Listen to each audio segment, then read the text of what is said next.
अगर आप ऐसा सोच रहे हैं कि बीपीएससी तैयारी 4.0 नहीं आएगा और इस चक्कर में अगर आप अपना तैयारी नहीं कर रहे हैं तो फ्रेंड्स इसमें आपका ही नुकसान है, क्योंकि जैसा कि आप लोगों को पता होगा कि बीपीएससी तैयारी 3 को नियुक्ति पत्र दिया जाएगा 9 मार्च को। तो उसके बाद का प्रोसेस हमारा तैयारी 4 का होगा और ये 100% बीपीएससी तैयारी 4.0 आएगा। इस बात का आप टेंशन मत लीजिए कि बीपीएससी तैयारी 4.0 नहीं आएगा। हाय एवरीवन, मैं प्रेरणा आप लोगों का स्वागत करती हूँ प्रेरणा लर्निंग हब में।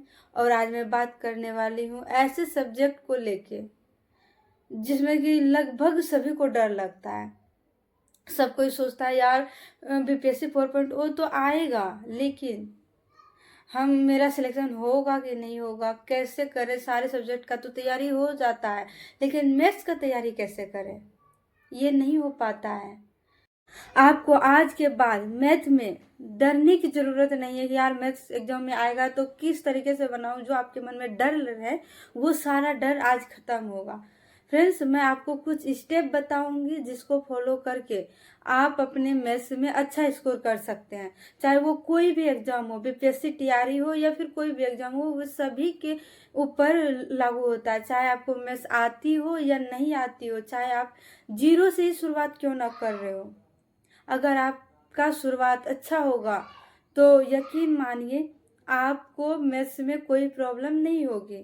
आप बस मेरे बताए हुए स्टेप को ज़रूर फॉलो कीजिएगा, उसके बाद आप देखिएगा आपको कोई भी समस्या नहीं आएगी।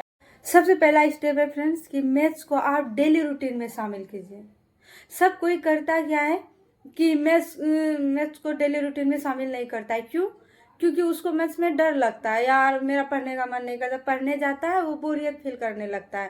यार हमको मैथ्स समझ में नहीं आता है, इस चक्कर में वो मैथ्स को रोज नहीं पढ़ता है, वो अपने डेली रूटीन में शामिल नहीं करता है। इसीलिए उसका मैथ्स और कमजोर हो जाता है। आप मैथ्स को डेली रूटीन में शामिल कीजिए, और डेली रूटीन में शामिल तो कीजिएगा, लेकिन कब? जब आप खुद को ज़्यादा एनर्जेटिक महसूस करते होंगे, जब लगता होगा कि आप शुरू शुरू में पढ़ने बैठते हैं ना, लगता है यार आज तो मैं सब पढ़ लूँगा, सारा कर लूँगा, तब उसी टाइम पे आपको सबसे पहला सब्जेक्ट मैथ को सुना है। क्योंकि उस टाइम जो है थोड़ी देर के लिए ही सही आपका दिमाग ज़्यादा एक्टिव रहेगा और मैथ्स के क्वेश्चन आपको जल्दी जल्दी समझ में आएंगे। इसीलिए बोल रही हूँ मैथ्स को आप डेली रूटीन में शामिल कीजिए, और सबसे पहले मैथ्स। इस तरीके से आप मैथ्स को डेली बाय डेली करेंगे तो आपका इसमें इंटरेस्ट भी जगेगा, आप इसको अच्छे से करने लगेगा और समझ भी आएगा आपको अच्छे से। जिसको प्रॉब्लम है कि यार पढ़ने तो जाती हूँ लेकिन मैथ समझ में नहीं आता, सारा उसका ये परेशानी खत्म हो जाएगा। ठीक है, और ये हमारा पहला स्टेप है। और दूसरा स्टेप है कि इम्पोर्टेंट टॉपिक को चूज कीजिए। आप सेलेक्ट कीजिए इम्पोर्टेंट टॉपिक को कि आपके एग्जाम के दृष्टिकोण से कौन सा टॉपिक इम्पोर्टेंट है। चाहे आप किसी भी एग्जाम की तैयारी कर रहे हो, आप पहले जैसे कि मान लीजिए आपको नहीं पता है कि कौन सा इम्पोर्टेंट टॉपिक है, तो आप प्रीवियस ईयर के क्वेश्चन को देखिए, उससे पता लगाइए आप कि कौन से टॉपिक से बार बार क्वेश्चन पूछा जा रहा है। जिस टॉपिक से बार बार क्वेश्चन पूछा जा रहा है इसका मतलब है कि वो टॉपिक इम्पोर्टेंट है।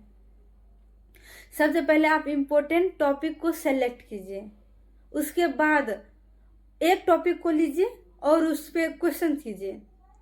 और हमारा तीसरा कि बेसिक कॉन्सेप्ट, आप जैसे कि एक टॉपिक लिए, जैसे कि मान लीजिए कि आप एक टॉपिक लिए प्रॉफिट एंड लॉस, सबसे पहले उसके बेसिक कॉन्सेप्ट को क्लियर कीजिए। ये नहीं क्वेश्चन में सॉल्व करने में लग गए। और फोर्थ स्टेप है कि उससे रिलेटेड, उस टॉपिक से रिलेटेड 200 से 250 क्वेश्चन आपको करने हैं। और हमारा फिफ्थ स्टेप हो जाता है कि जो आप 200 से 250 क्वेश्चन किए हैं, और तब उसके बाद जो है कि आप उस क्वेश्चन को रिवीजन कीजिए, रिवाइज कीजिए, बार बार कीजिए, बार बार कीजिए, बार बार कीजिए। इससे क्या होगा कि आपको वो टॉपिक धीरे धीरे आसान लगने लगेगा। फिर आपको पढ़ने में मतलब उसको समझने में दिक्कत नहीं आएगी, तो आपको बोरियत भी नहीं लगेगा और जो है कि आपको मैथ्स में डर भी नहीं लगेगा। तो आप ये सारी स्टेप जो है कि इसके बाद धीरे धीरे धीरे धीरे करके आपके सारे टॉपिक मजबूत हो जाएंगे। आप बेसिक से स्टार्ट कीजिएगा, फिर उसको हाई लेवल पे जाइएगा। बार बार प्रैक्टिस कीजिए, बार बार बनाइए, बार बार कीजिए, तो इससे आपका मैथ्स ज़रूर अच्छा हो जाएगा और मैथ्स में डर आपका ख़त्म हो जाएगा। इसीलिए आपको मैथ्स में डरने की ज़रूरत नहीं है। मैथ्स कोई भी हार्ड सब्जेक्ट नहीं है, ये बहुत आसान है, बहुत मज़ेदार है। आप पढ़िएगा तो आपको बहुत अच्छे से समझ में आएगा। अगर आप हमारे साथ मैथ्स पढ़ना चाहते हैं तो हमारे चैनल को सब्सक्राइब कर लीजिएगा। मैं जल्द ही मैथ्स पे बताऊंगी और फिर उस पर एक एक करके क्वेश्चन भी लाऊंगी। आप ज़रूर बताइएगा कि अगर आपको समझ में नहीं आ रहा है कि आपको मैथ्स में किस तरीके से शुरुआत करना चाहिए और वो इम्पोर्टेंट टॉपिक कौन कौन सा है, तो आप कमेंट में ज़रूर बताइएगा। मैं आपको बताऊंगी नेक्स्ट वीडियो में कि इम्पोर्टेंट टॉपिक और उसको पढ़ने का सही तरीका क्या है, और फिर उस पर सारे क्वेश्चन मैं खुद से करवाऊंगी आपको। ठीक है, अभी हमारा अदर सब्जेक्ट को लेके भी मेरे चैनल पे वीडियो अपलोड मैं कर रही हूँ, और अभी एनसीईआरटी का सीरीज चल रहा है, ज्योग्राफी का स्टार्ट की हूँ।